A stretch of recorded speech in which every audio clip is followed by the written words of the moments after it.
Well, good morning, everybody. The idea for this seminar came up because of the retiring operating systems and OpenSSL changes that are going to affect people for security, and that's what our information today will focus on. We're also interested in hearing about other security concerns you may all have. So what are the biggest security threats today? I put a link to the article that I used to put this at the bottom there so you can get a little more information. Number one is ransomware. In a forum of CIOs and CEOs here in Sacramento, around 5 to 8% of them over the last 2 years have had some form of ransomware or malware attack. So it's not if, it's when. However, a lot of that comes down to patching of operating systems and insecure server versions. But we're on target worldwide for 11.5 billion in damages for 2019 alone. So it is a real problem, and I'm sure many of you have found some phishing or other attack. The other thing that we see is endpoint attacks. The more we move to cloud and web services, denial of service to try and take a service out is a typical attack vector. And so hardening the cloud services and ensuring that you have the right technology from a cloud or a data center viewpoint, it also becomes important when you have externally authorized services. And the bring your own device culture certainly allows people to bring devices into their work, and they attach to the internal Wi-Fi network, and there are obviously opportunities with the phones getting viruses to actually populate your network from the inside. Phishing is certainly becoming more sophisticated than ever before.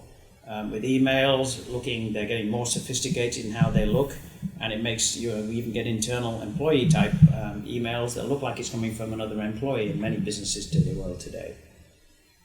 Certainly external services like Dropbox, OneDrive, and Google Drive, they're all ways to import files, but it also includes a bigger security vector for the company and the IT department to look after. And then a lot of the attacks recently, some of the really big ones, have been third-party and supply chain attacks, where a third party has allowed access to the network, and all of a sudden they get infected, and as a result of their infection, it infects the actual company's network that the third party is attached to.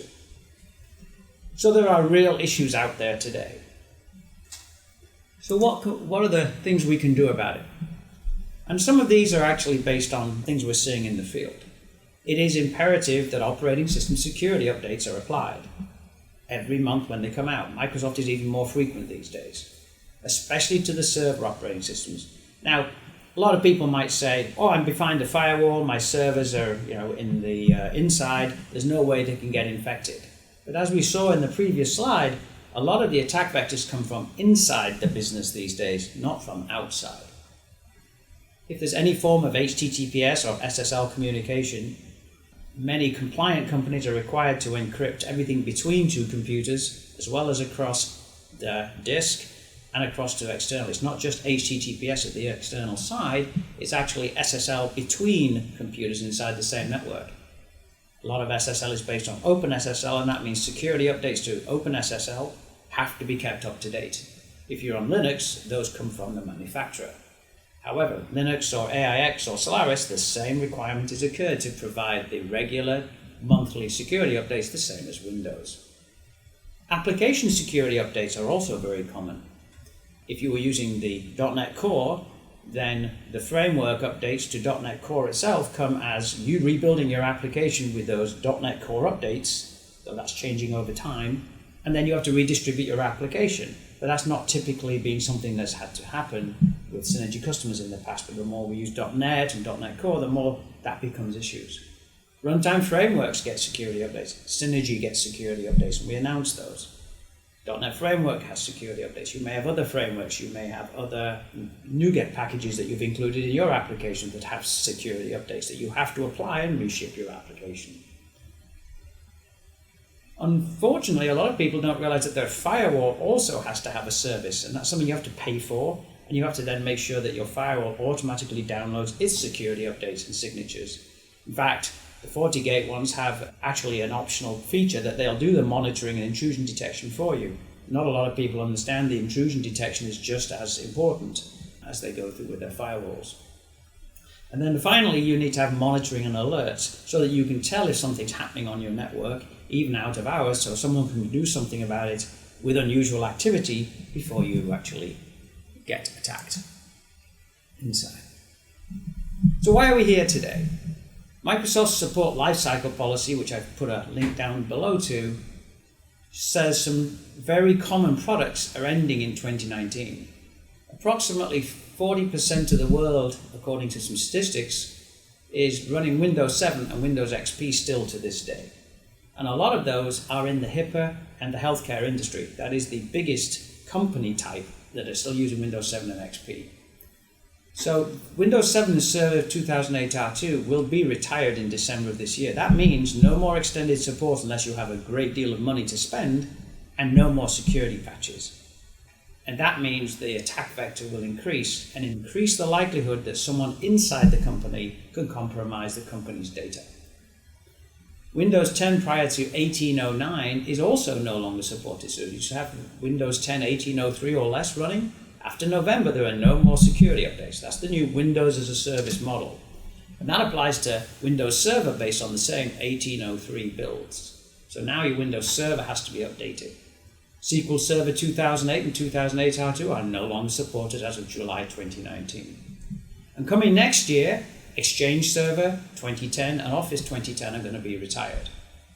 That's almost a bigger issue because a lot of people don't think of Office as something they have to keep up to date. But it has probably more security patches than the OS every month.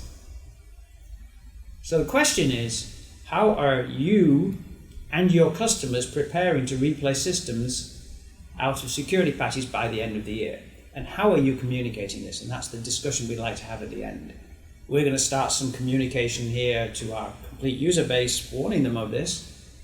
Interestingly, for SSL, VSI's version of VMS is going to be required to use OpenSSL 1.1.1.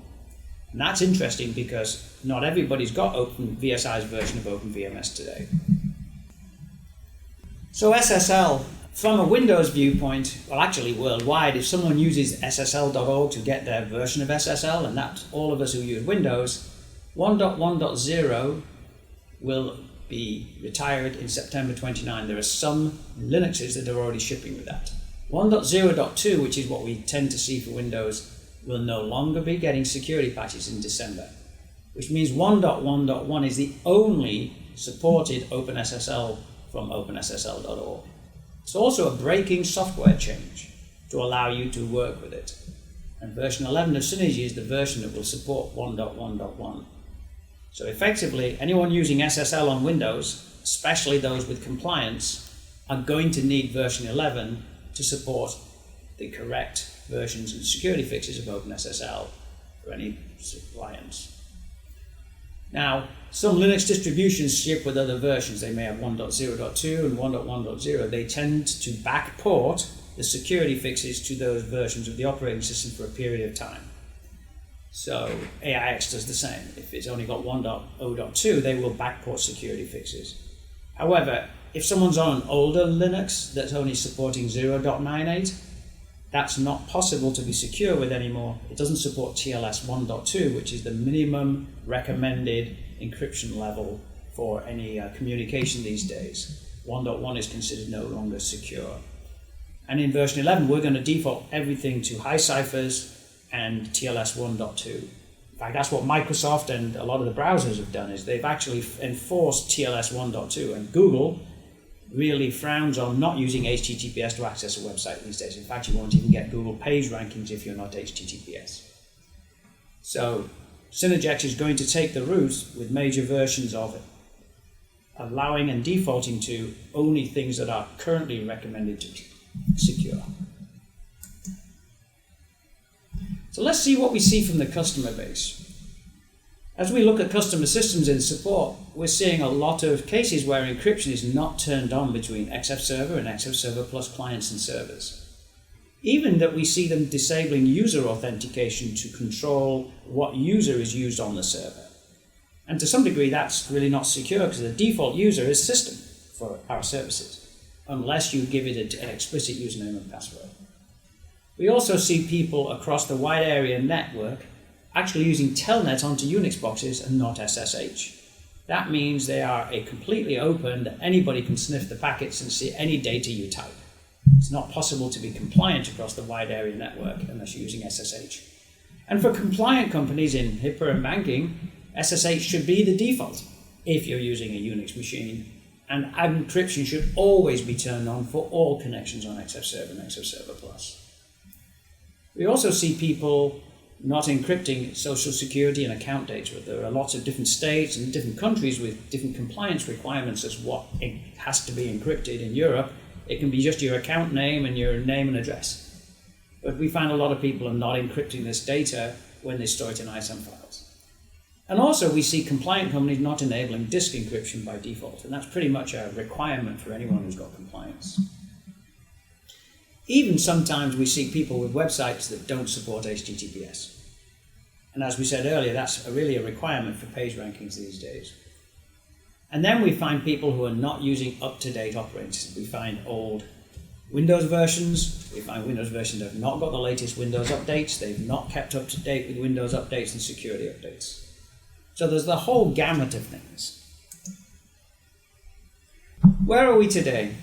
We're going to make some changes in Synergy version 11 coming out in the fall.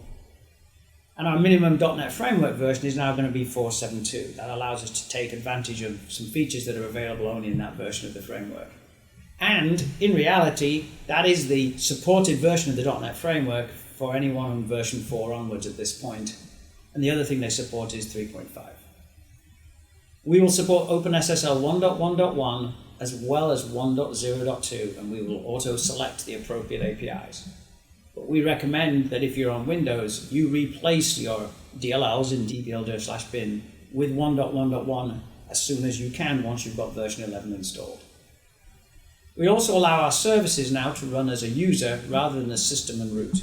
We provide documentation on how to run the license server on Linux and Unix without it being root. We have a way to run XF Server and XF Server Plus where the actual service has the username and password rather than being passed on the command line. And that meets a lot of CIOs who want to make sure nothing should have root privileges on the system as a running service. We no longer support Visual Studio prior to 2017. And we don't support Windows 7 and Server 2008 R2. We haven't precluded installation on those systems, but due to the retirement of Microsoft, we consider them unsupported. And if someone finds an issue, as long as it's an issue that's available on all operating systems, we'll try to fix it. And we'll provide to give you telephone support, but if it's something that's specific to Windows 7 and 2008 R2, we won't be able to fix it. We don't also support the Red Hat Unixes prior to version 6. We have made version 5 and 4 work in some limited cases for runtime, but that's not the case if you use any SSL or any developer tools. The Rev 11 license upgrade packages have been built in the SSL into the images, and they have been tested to work for those customers who may wish to use the Red Hat versions 5 and 4 in limited ways to try and help people take advantage of these subscriptions. Version 11 is a required security update for companies with security patch compliance requirements, such as HIPAA and banking. So what do we do here at Synergex to try and minimize the ransomware risk? We have backup cloud build service for Linux, Solaris, and Windows. We made sure from a disaster recovery viewpoint that if we lost the building, that we can still maintain and patch our customers and still build distributions. We also have daily off-site, and the key here is off-site backups. That means that should we get a ransomware attack, we can go back to a backup before it happened and restore and wipe the systems here internally and recover our capabilities. We use cloud payroll, CRM, and accounting software. We make sure there are regular firewall updates and intrusion monitoring. In fact, we've recently replaced our firewall because the life of firewalls is relatively limited, 5 or 6 years, and then they stop having security patches and updates. So that's your first line of defense, and you have to keep regularly updating it. We're also moving to Office 365 with the advanced threat gateway protection that Microsoft provides that allows us to have their advanced security involved without us trying to do it all ourselves. And we're looking at restricting shared drive access. We have to be able to provide the ability to transfer files to and from customers, but we need to reduce the exposure, which has been a threat vector for many local companies. We require all systems to be current for security compliance, and we've recently completed a project for auto-provisioning our quality assurance virtual machines for our test suites. That auto-provisioning installs the operating system, provides all security updates to all the software that's being installed before we ever run any of our software on it. And for those virtual machines that are around for historical purposes, some that we need all operating systems, we ensure that the security updates are applied monthly as a task so that we, at least our internal virtual machines, are also up to date. And so that's how we could be in a position to wipe and not have to pay ransomware. How are you doing that for your systems? How are your customers doing it? So at this point, we'd like to hear about any ideas you have or any questions you have for security. There's a question from Steve. He says, I know a customer of mine on VMS. Any more specific stuff for VMS? So for VMS, if you're using SSL in any form, HP will not be updating the SSL 1.0 series. In fact, they haven't been staying up to date with security patches in reality. So if you're on VMS and SSL is a requirement to you, we recommend you get yourself upgraded to the VSI version of VMS as soon as you can so that you can take advantage of the 1.1.1 SSL, and then you'll be ready for a version 11 of Synergy that will be coming out that will support that in the fall. Unfortunately, there's a cost to that, right? There's an upgrade cost to go from HP to VSI. But that is a requirement in the VMS land.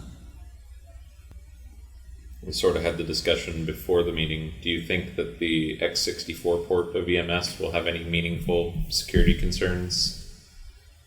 Well, internally what we've discussed is that the threat vectors, people want to go after systems that have a high likelihood of catching something, okay? VMS is a very low surface area to attack. I mean, at one point, nobody had viruses on Macs, as Jeff was putting it earlier. And now Macs are much more common. There are now threat vectors coming on Apple Macs. VMS is a little dot on the landscape, not trying to be offensive to anybody there, and so as a result it's less likely to be attacked. If you had internal systems, you'd have to be able to get some x86 code onto the system in a form that would work on VMS. However, the object format is ELF for x64.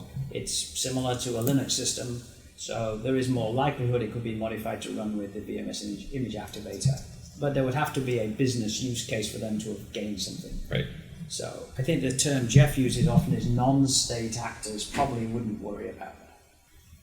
Well, if any of you have any other questions, feel free to email your account representatives and we'd be happy to help you with them. Certainly it's something that if your companies haven't been considering, to get into your user base and work out and start communicating with them about upgrading systems, which in some cases means upgrading hardware.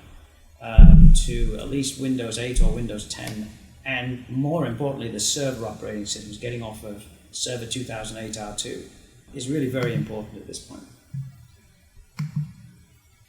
There's obviously a business opportunity here for the ISVs who are on the call to actually provide security as a service to their end customers. I know a lot of your customers are actually managed by external forces, but security audits are something that you can help your customers with and go in and do some of these work, especially if you're in a compliant industry, and help them understand whether they're at risk or not.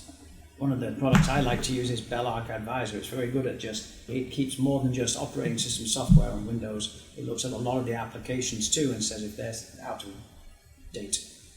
Especially you'd be surprised how many people put software on their desktops that's not actually updated.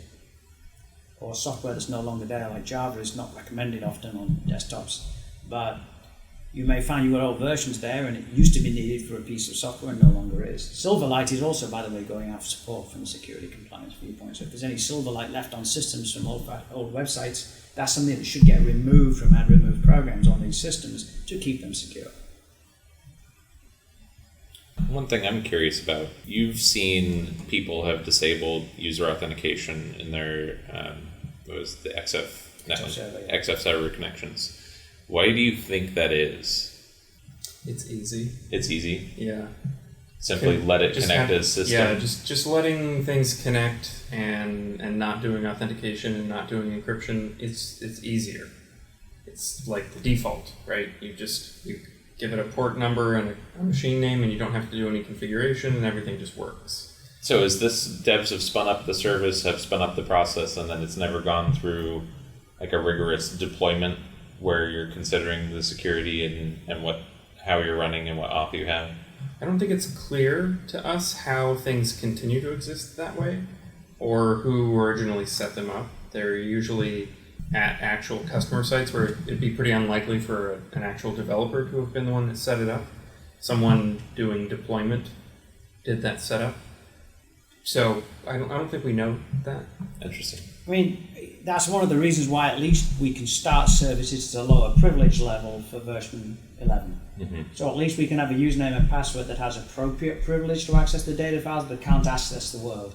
So at least those people, if you want to do that, of course, you can't now log on as a different user. I mean, you've got to have application level security to use that capability. That's how SQL Server works. You start the service as a SQL Server user, and then the authentication is designed, especially if you have connection sharing, to be done at the application level to enforce the user security at that point.